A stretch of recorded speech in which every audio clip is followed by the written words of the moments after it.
26 minutos después de las 10 de la noche, Alfonso Pradgué, ¿cómo le va? Bien, Charlie, ¿qué ¿cómo dice? andas? Bien, todo en orden. Bueno, ¿se está recuperando la oposición de la primaria? Y estamos todavía asimilando el golpe, ¿no? Hay que decirlo con todas las letras. Nosotros sabíamos que venía una muy buena elección del oficialismo, pero no creíamos que iba a ser tan buena, ¿no? Y sobre todo no era tan obvio que el segundo puesto quedara tan empatado entre 3 o 4, ¿no? Tan empatado y tan lejos. Tan empatado y tan lejos, sí, sí. Y por supuesto que como dirigente de la coalición cívica aspirábamos a bastante más que 3%, ¿no? Así que lo que estamos haciendo es, bueno, reflexionando internamente, tratando de evaluar en qué nos equivocamos y bueno, trabajar sobre eso. Seguimos pensando lo mismo del gobierno, digamos, los votos nos dan razón, ¿no? Pero son una invitación a reflexionar, ¿no? Por supuesto que sí. Sobre el discurso de uno mismo. Por supuesto, ¿no? Que sí. Pero vos fíjate, hablaban hace un rato con el senador Pichetto, a quien respeto mucho. Yo no comparto un milímetro de la reflexión que se hace respecto del presupuesto, Charlie. Acá hubo presupuesto estos últimos 8 años porque el kirchnerismo bajaba y no quería modificar una coma. Entonces la única vez que hubo una posibilidad de discutirlo, cuando no tenían mayoría, no lo discutieron y no hubo discusión. Estamos hablando del año pasado, ¿no? Exactamente. Te digo más, esto va a sonar mal porque yo fui uno de los autores del proyecto alternativo. Nosotros en ese proyecto alternativo, con las proyecciones que planteábamos para este año, decíamos que los recursos iban a crecer 35%. El oficialismo decía 15% porque decía que la inflación iba a ser 9% y la economía iba a crecer nada más que un 4%. Hasta ahora, ¿sabes cuánto vienen creciendo los recursos, Charlie? 35%. O sea que nuestro presupuesto era mucho más preciso que el del oficialismo. Y lo único que decíamos era, como va a sobrar toda esta plata, organicémoslo de esta manera.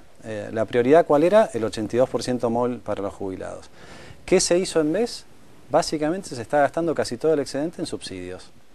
Subsidios a la electricidad y al transporte de los ciudadanos de la ciudad de Buenos Aires. Ahora, ¿vos crees que el gobierno va a modificar su visión en este proyecto de presupuesto que va a enviar en estos días? La verdad que me cuesta creer por lo que ha trascendido. Yo no he visto todavía el proyecto, por lo que ha trascendido siguen insistiendo con el 9% de inflación, digamos. Ahora, yo sé que nosotros tenemos que reflexionar y demás, pero no puedo dejar de señalar que es inaceptable lo de Randazzo. Randazzo en esta conferencia de prensa, donde critica a todos los medios porque mienten, se olvida de que el mentiroso más grande es el INDEC, Charlie. Y esto no lo digo yo, lo sabe toda la gente. ¿O te imaginás en el caso de ser reelecta Cristina manteniendo esas políticas? Ella dijo el otro día en la huida que, bueno, si había que modificar algo... Pero ¿cómo salís de la mentira, Charlie? Te pregunto a vos, me pongo yo en tu rol ahora. Bueno, supongo que reconociendo la mentira y diciendo la verdad. Yo creo que tiene una imposibilidad moral para decir eso. ¿Cuál va a ser la explicación? Desde el 2007, bueno, hubo una planilla de Excel que funcionó mal, entonces calculamos mal el índice. Pero entonces yo te hago la otra pregunta. ¿Puede la economía seguir así? Puede hasta que no siga más. Puede mientras el precio de la soja siga subiendo todos los años 100 dólares. Récord el precio de la soja la semana que pasó, que terminó. Sí, pero lo que pasa es que no es solamente el nivel. Tiene que subir todos los años 100 dólares para que el gobierno tenga acceso a las cajas que ya no tiene más, digamos. El límite del Banco Central. Vos sabés lo que se hizo con el pago de reservas, el pago de deuda con reservas del Banco Central. Doy un número nomás. El año pasado, hace un año atrás, la definición que usa el gobierno de reservas de libre disponibilidad, como las reservas que sobran, que es una definición de la convertibilidad, curiosamente, ¿no? Era 15.500 millones de dólares. Hoy ese número es 4.500 y a fin de año es 1.000 millones. Vale decir, esa caja... ¿Pero no se habla de 50.000 millones de reservas? Sí, claro, pero también se tiene que hablar de los pasivos del Banco Central, ¿no? Eso es lo que está en el activo.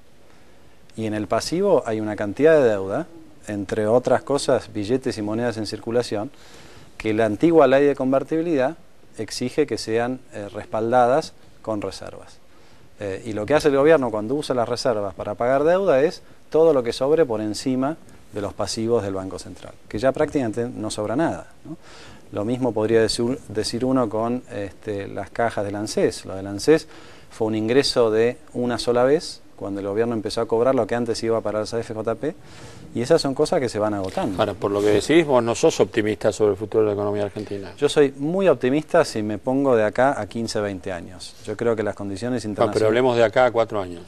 yo creo que hay una cantidad de desequilibrios por atender y no lo veo a este gobierno con la posibilidad de hacerlo, por lo que te decía antes, digamos. Un gobierno que decidió políticamente no modificar los precios de las tarifas y que está dispuesto a pagar 70.000 millones de pesos al año en subsidios, para que se entienda bien, Charlie, 4 puntos del PBI. Vos viste lo que es ahora la discusión en Europa, los ajustes que hay que hacer. Bueno, Argentina derrocha 4 puntos del PBI subsidiando a gente como vos o como yo que paga nada por la energía residencial, por ejemplo, ¿no? Estas son cuestiones que hay que discutir y que hay que atender, ¿no? La cuestión pero vos no suponés que el gobierno esto también lo sabe y que se está planteando, bueno, modifiquemos la política de subsidio, combatamos la inflación. Yo no veo ninguna. Arreglemos con el Fondo Monetario, con el Club de París. No, con el fondo no hay nada para arreglar, ¿no? Bueno, pero acceder a la visita del artículo 4, ¿no? Sí, pero la verdad que eso no les cambia demasiado. Y lo del Club de París es una materia pendiente de Amado Boudou, que fue una de las cuestiones que dijo que iba a resolver. Y que después no resolvió, no sé por qué, pero ahora, no pero resolvió. ¿te imaginas un oficialismo recurriendo a cajas internas o yendo a buscar plata al exterior? Honestamente no lo sé. Lo que sí sé es que estos desequilibrios no duran un mandato completo, ¿no? Este tipo de cambio, Charlie, ya es un problema para más de la mitad de los exportadores de Argentina, ¿no? Y ahora, ¿cómo va a ser este gobierno? Este gobierno que niega la inflación va a modificar de un día para el otro el tipo de cambio para que eso realimente la inflación. ¿Vos te ves este gobierno con un programa que ataque en serio las razones de la inflación? Yo espero equivocarme, pero la verdad es que no lo veo. Algún gobernador oficialista parece haber dicho, bueno, un ingrediente muy importante de lo que viene va a ser la realidad. Como si la realidad fuera imponer criterios. ¿Vos lo ves así? Ya lo decía el general, ¿no? Pero bueno, hasta ahora ellos han decidido ignorar la realidad, la han negado cuando hizo falta, y bueno, la verdad es que si ven cómo le fue en las urnas, seguramente que van a insistir con esa cuestión. Ahora, ¿no te da la impresión que cuando la gente vota así, vota por una reelección, aparte de darte apoyo, te sube el nivel de exigencia en las soluciones que hace falta? Yo creo que la gente votó por continuidad, Charlie, y yo creo que nuestro error de comunicación fue proponerle a la gente un cambio que la gente, francamente, y con buenas razones, no quiso arriesgar en ese cambio, ¿no? Acordate cuál era nuestro eslogan de campaña, era elegí futuro. La gente está pensando más en resolver el presente y dice, bueno, yo hoy no estoy tan mal, ¿no? O el eslogan de campaña de UDESO, que era el nuestro en el 2009 cuando éramos el Acuerdo Cívico y Social, cambio seguro. Cambio, pero no se asuste que va a ser seguro. Como si la gente votó, no sé, teniendo en cuenta el año que viene o el otro. Yo creo que la gente dijo, más vale malo conocido que bueno por conocer.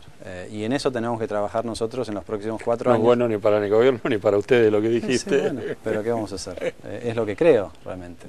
Pero nosotros tenemos 4 años para trabajar y tenemos estos 2 meses también para trabajar. Yo tampoco comparto la reflexión de Miguel en ese sentido. Yo creo que esto se ha transformado en una elección legislativa y yo lo que le pido a la gente es que se acuerde lo que pasó entre junio del 2009 y diciembre del 2009. Esa fue la reacción del oficialismo que nosotros queremos evitar y que por lo menos se pudo evitar desde diciembre del 2009 en adelante.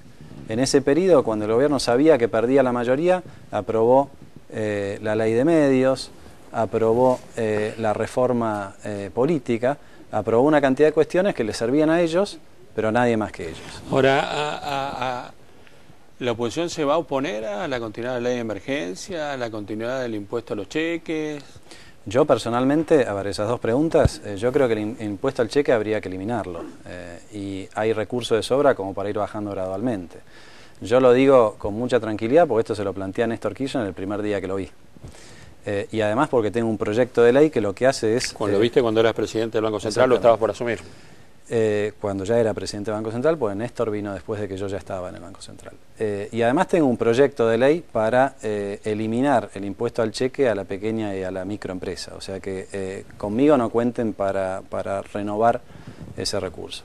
Y la emergencia económica hay que finalmente exigirle al gobierno que tenga un mínimo de coherencia. O sea, no pueden estar autocongratulándose todos los días de la maravilla que es el modelo y después seguir en emergencia económica, ¿no? La última, mínimo Alfonso, ¿vos crees que lo que se llamaba el Grupo A, que era la oposición, va a seguir funcionando como tal? Uno ha escuchado voces incluso de la propia oposición criticando ese comportamiento legislativo?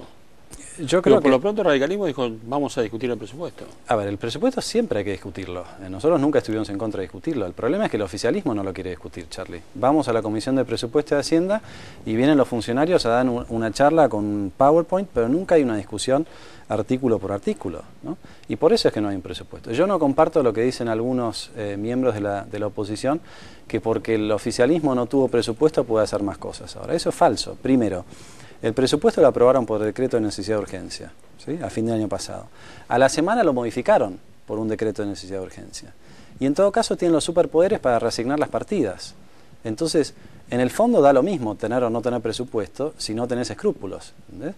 Y como el oficialismo no tiene escrúpulos, la discusión es una discusión prácticamente académica, ¿no? Te noto muy duro, Alfonso. Y bueno, es lo que sale. Gracias por haber venido. A vos, Charlie, gracias por Otra la visión invitación. sobre la economía. Rogelio Frigerio, economista, legislador porteño electo. Rogelio, buenas noches. Buenas noches, Charlie. ¿Cómo estamos? Muy bien. Mucha tranquilidad entre el gobierno de la ciudad y el